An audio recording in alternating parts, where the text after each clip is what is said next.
Hello mga kasamo, good afternoon. I-share ko sa inyo kung magkano ang kita ko sa isang buwan sa pag-alaga natin ng samo. Bago po yan, intro muna tayo.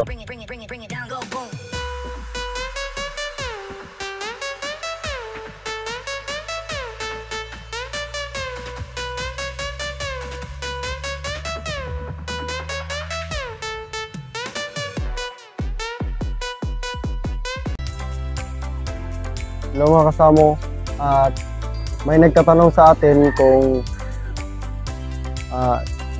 ilan ba ang kita natin sa isang buwan. At ang masasabi ko lang, nagdidepende po yun sa ating mga sisiw. Yung sinasabi ko na 60 to 70,000, kaya yun abutin dito sa akin, kasi ang mga hen ko dito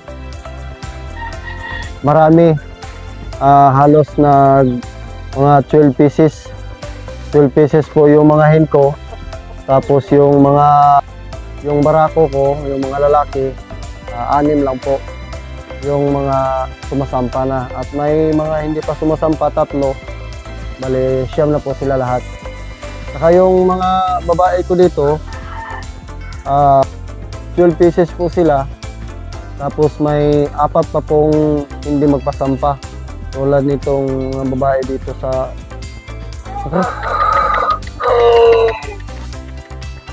Tulad nito, ito sila, 4 po to sila. Hindi pa po yan sila nagpasampa. Yung sinasabi ko na yung 70,000, kaya yun abutin natin. Kasi bawat sisiw natin na may binta, tagwa 1.5 po yun bawat isa. Pag 1 month na po ang kanilang old, ilang edad, 1 month.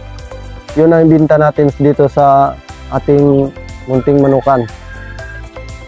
Nagwa 1 month na po yung sisiw, binta ko 1K, 1.5. Tapos may ipipre ako pag dalawa ang binibili mo. Pag bibili ka ng dalawa, babae at saka lalaki, 1.5 po bawat isa. So 3,000 ang mabayad sa bumili. Tapos may pre ako na isang sisiw. Bali yung 3,000 mo, 3 po yung sisiw na mauwi mo. Kasi pre ko po yung isa. Nagkahalaga na lang po yun bawat isa ng tag-1,000. 1K lang po yun bawat isa, na kung aanuhin natin sa presyo. Yun ang presyo ko sa yard ko, na 1.5 a month. Tapos may pre ako na isa, bali 3. Noon yung mga inahin ko naglimlim 6. Sa 12 pieces po, hinahati ko po yun sila. 6 po yung first batch, at saka 6 naman po yung second batch. Ang ginagawa ko, yung first batch nilagay ko doon sa breeding pin. Ang breeding pin ko po, 4, 3 doon, at saka isa dito, isa, ayan, 4 po. Lahat po yan ng breeding pin, mayroon po yung lamang babae. At saka dito naman sa dito, may nilagay ako dito na 3 na babae. Ang mga halos lahat na nilagay ko doon sa sa breeding pin, lahat sila yan magpasampa na. At saka yung mga barako ko, pasampa na sila.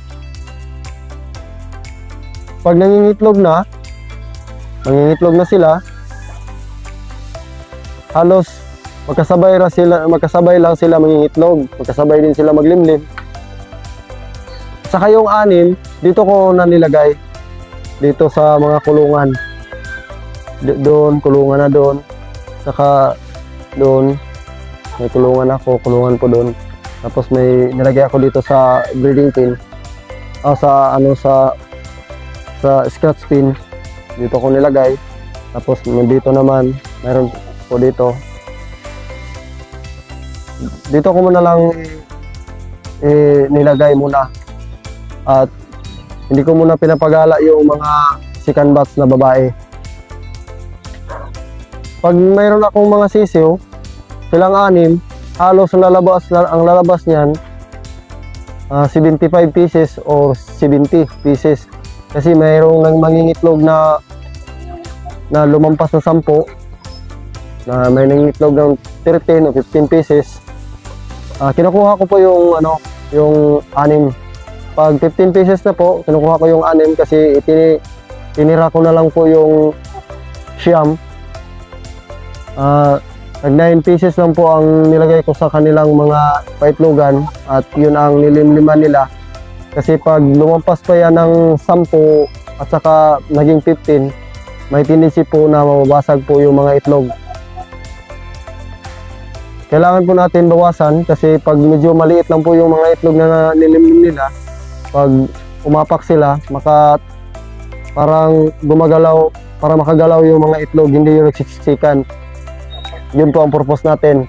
At saka yung kinuha ko na 6, o yung mga lumampas, kinuha ko, nilagay ko po sa ating incubator. May incubator naman tayo. Yun po ang ginagawa ko lahat dito, yung 6, kinukuhanan ko ng itlog at tinitirahan ko lang ng siyam. Saka yung may mga kubra din ako dito, kubra na native, 50% samo at 50% na native na tinira ko. Kasi pag makasabay siya sa pangingitlog sa mga samo natin, siya po ang ginagawa natin incubator. Yung itlog niya kukunin ko, tapos i-consume ko pang-araw-araw. Yun ang ginagawa kong incubator at siya ang itlog na pinapaliliman natin ay samo na. Abot talaga ng 70,000 a month pag itong 6. Makabenta ako dito ng 6 na mga 65 pieces na sisiw. Pag medyo marami na, 75 o 65 pieces, ibibenta ko yan ng tagi-1,000. Tagi-1,000 po bawat isa. Kasi nagbenta ako dito 1,500. Pag dalawa, may presyo na isa. Kaya ang presyo noon, tagwa 1K lang bawat isa. Pag may benta ko yan, so 65,000 po yun. Pag may benta ko lahat, tagwa 1K. So hindi aabot ng 70,000. Pero bakit ba talaga aabot ng 70,000? Aabot po yun kasi hindi mo lahat yun may mabibinta. Yung 75,000 o 75 pieces, hindi mo yun mabibinta lahat. May matitira pa yan. Halos ma-dispose mo yun mga kalahati, mga 30 pieces ma-dispose mo. Mabinta mo yung yung 30 pieces, may 30 pieces pa naman. Aabot yan ng 2 months.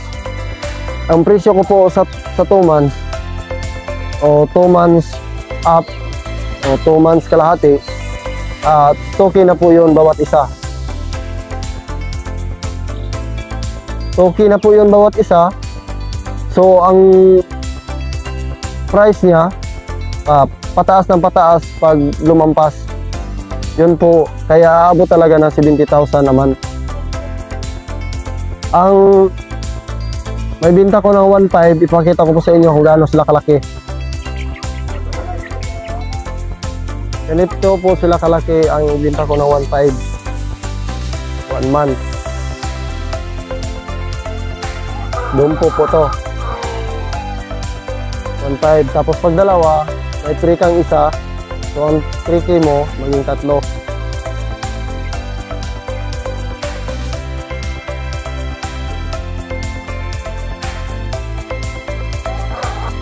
At saka sa 2 months natin, 2K, papakita ko rin sa inyo kung gaano kalaki.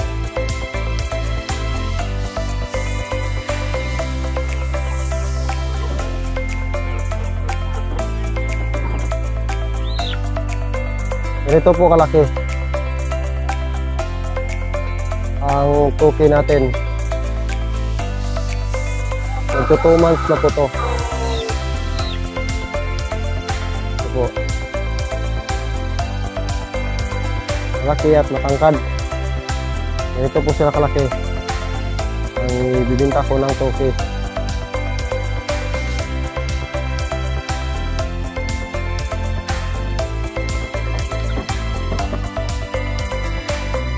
Magbibenta naman ako ng pataas ng 2 months at nalampas pa ng 2 months.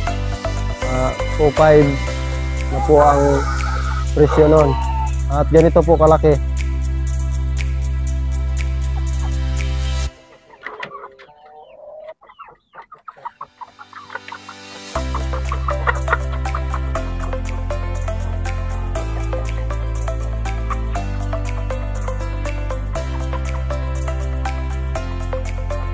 So 5 po.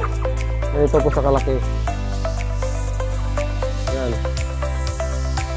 Sa mga nagsasabi na bakit ba, nagtatanong kung bakit ba ako nagbibenta ng mura.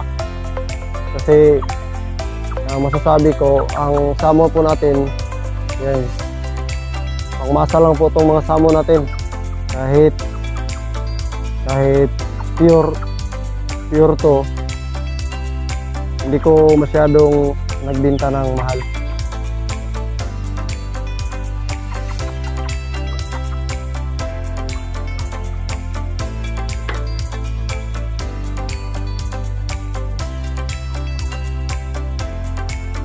At yun ang tandaan nyo, ang bawat sisi po na month old ay 1.5. Kung hindi lang ako nagpo-promo dito, yung 65 pieces, malaki na yun. 65 pieces.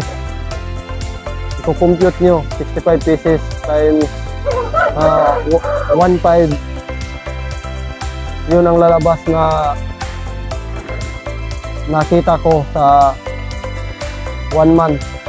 O 1 month. Lalampas pa ba yun ng 1 month? Yung ano pa, yung 2 months. Hindi naman tayo lugi nun. Kaya pag marami ako mga sisiyo, binta ko na lang medyo na mga... Pero hindi naman ako nagbibinta dito na mahal. Medyo mababa lang ang presyo ko dito sa kumpara sa iba kasi ang sa atin kasi ano lang, pangmasa. Masa at saka yung mga may kaunti lang pera kabili dito. Kasi ganoon din ako sa noon. Gusto kong bumili pero kaso lang wala akong pera. Na-realize ko rin yun kung nagugustuhan ko yung manok tapos wala akong pera. Medyo mahal. Kaya hanggang sa tingin na lang po ako. Kaya gusto ko yung mga medyo may mababa lang ang budget. Pwede rin kayong bumili dito. At yun lang po. At yun po ang kita ko sa 1 month o 2 months na naabot talaga ng 70 mataas yung kita natin. At kung may marami ka lang customer, mas maganda paramihin mo pa. At salamat sa panonood. Kung bago ka lang sa aking channel, at please like and subscribe at hit the notification bell dito sa baba para sa sunod ko mga video at kung ano yung mangyayari dito sa ating pag-aalaga, ma-update din kayo.